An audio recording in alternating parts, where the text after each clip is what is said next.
Hi, everyone. I am Denise Lee. I am a business education teacher in Pennsylvania, and I have so many questions about my class compass. So I'm going to show you how to create one, super easy to do, and I'm going to dig in here. I am the technology trainer at our high school as well. So I do technology training sessions with faculty and staff, and this is probably the biggest hit in my February session, and that was, of course, before remote learning.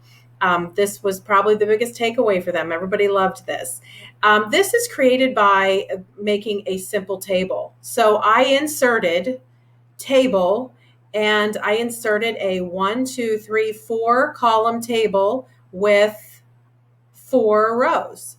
I merged these cells in the middle and I made Mrs. Lee's accounting compass with a clip art.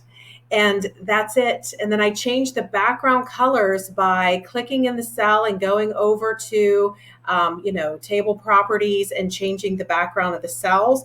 And these are just little snips of the digital resources or links that are in that particular cell. So what I chose to put in my class compass, and it's totally okay to share this with students with some of the cells empty, and then you can fill them in as the year goes on. But mine is check full at the beginning of the year, and I do switch it out. But in mine, I sent a link directly for the textbook interactive spreadsheets.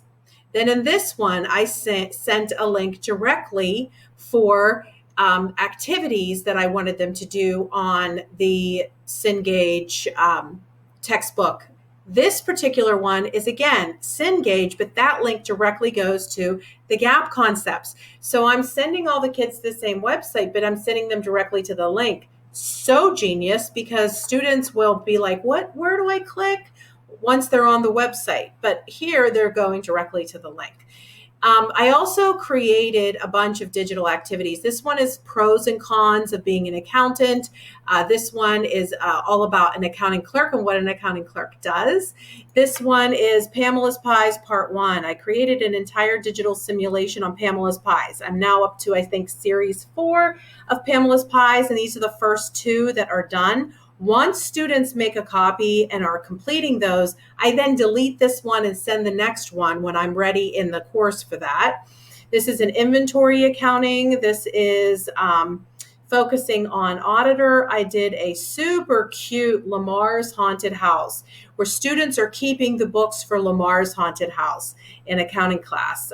That was one I created as well. These are top accounting firms, and this one's super important. These are the digital notes for the class. I created a notebook several years ago that are all digital notes, all the nuts and bolts of accounting.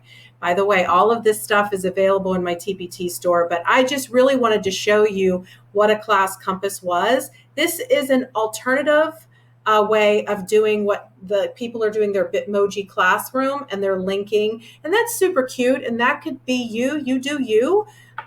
But I think this is easier for my high school students to be able to visualize, because I'm literally telling them, click on the second row on the right, digital notebook, and they know exactly where to go. Couple tips. Remember this. Do not send them this and in edit mode. Make sure they are not editors. Make sure you are sending them view only. I send it to them in Google Classroom, view only.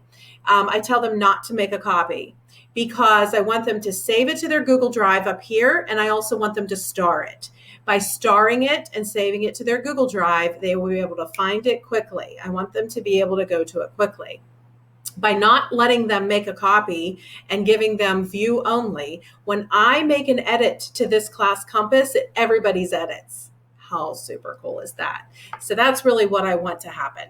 But yeah, this is a class compass. It's just an easy one-page navigation system for kids to get to resource links in your class so that they're not clicking everywhere and they know exactly where to go. Cheers, folks. Have a great school year.